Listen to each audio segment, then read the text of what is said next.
Hello everybody and welcome back to another Minecraft video inside the world of my Redstone testing world. Today's I made another 4x4 piston door, yay! And as you saw by the title, it's a flush with the wall piston door. And I would name it a bunch of other things, but I don't know all the technical terms.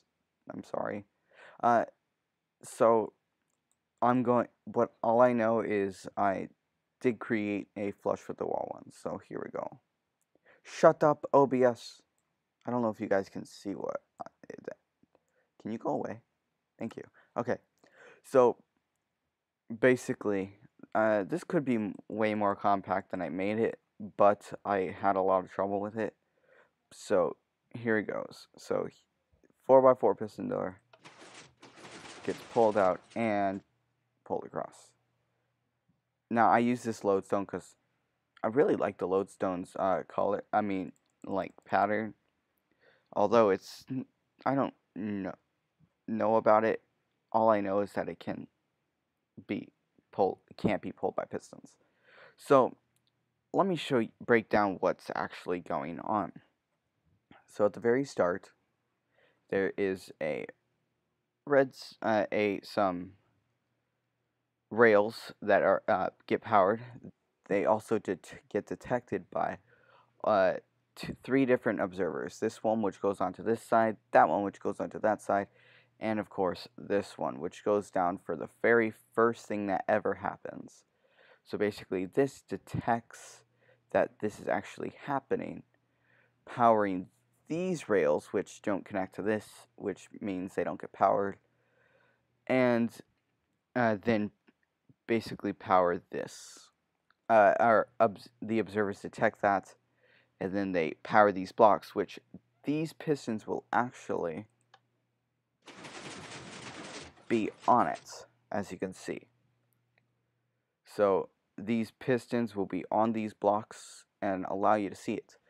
And I could have made the observers shown, but I really wanted to make it at least as much hidden as possible. So, so let's continue on with the thing. Let's go on to this side, because each side is a bit different with one part of it, so we'll have to go check that out. So that observer powers this redstone, this rail, which powers the server, which goes to this rail, which goes to this observer, which goes into a 4-tick repeater.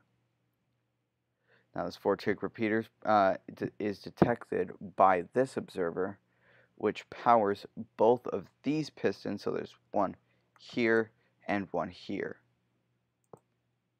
which pushes these pistons forward. Then this rail detects it, bringing it all the way up this way, powering this block, which also powers this repeater, going down and powering this again, because it breaks if you don't have that. So this part's just a simple double piston extender with the observer, easy peasy. And then it comes down.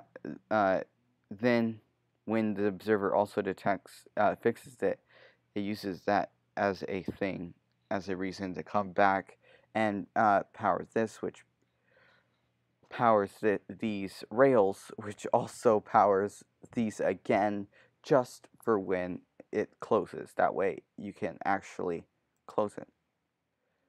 Now it also powers here, which will power this piston pulling up and down on that, which then fixes this bottom thing, because that breaks as well.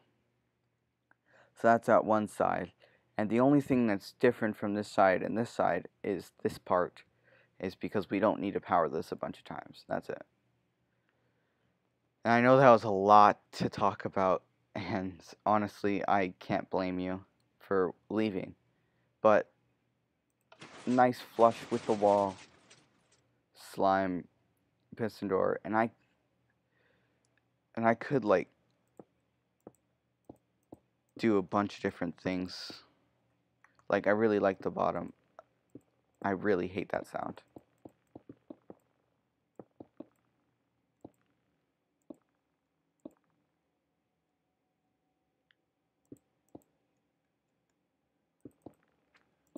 So you can just like build around like so.